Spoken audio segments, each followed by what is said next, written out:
આજે તો ડીગુભાઈ ટુવલ જોડાવી લીધું ને ટુવલ ને કાસડી કરીને ચેકે કરી લીધો. ડીગુભાઈ ને કઈ શરમ જ નથી. બોલો લ્યો બોલો, વરસાદ બારે ચાલુ છે ને ડીગુભાઈ અહીંયા છત્રી લઈને આટા મારે છે ને આ ભાઈ ની એક્ટિંગ તો જવો આપણને વધી ગઈ, કારણ કે લેવાનું કઈ નથી પણ જોવે છે એવી રીતે કે બે ત્રણ વસ્તુ તો હમણાં ખરીદી લે છે ને હવે ડીગુભાઈ ની આ બોટલ ની પ્રેક્ટિસ કરાવું છું, કારણ કે ટૂંક સમયમાં ડીગુભાઈ ની આ બોટલ ની જરૂર પડશે ને મુકા કાકાના શોરૂમમાં તો હોના નહીં સમજી છે. ભાગો ભાગો, આપડી તો ઓકાત ની બહાર છે.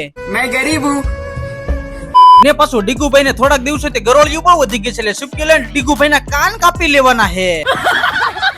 ને થોડોક જ આગળ ગયો ને તો કોક ના પંખો પીડ્યો, તો પછી મેં કીધું પડી વસ્તુ તો કટાઈ જાય, પછી હું મેં પંખો લઈને હવા ખાવાનું ચાલુ કરી દીધું ને આગળ ગયો ને તો રૂમાલ હતો, પછી શું રૂમાલ લઈને ડીગુભાઈ ને સ્વાગત કરી લીધું ને પછી રામ રામ કરવાનું ભૂલાઈ ગયું, ફરી વાર રામ રામ કરી લીધા. ને એમાંય પાછું ડીગુભાઈ ને મારે ભાંડા સંમેલન ના આગેવાનમાં ઉભા રાખવાના હે ને ડીગુભાઈ ને પાછો રૂમાલ ગમી ગયો કે ડીગુભાઈ કે મારે રૂમાલ જોડાવો છે. ડીગુભાઈ કે નાનો રૂમાલ થાય તો પછી મેં કાસડ પહેરીને ડીગુભાઈ ને રૂમાલ મપાઈ દીધો. ડીગુભાઈ રૂમાલ જોડાવી લીધો.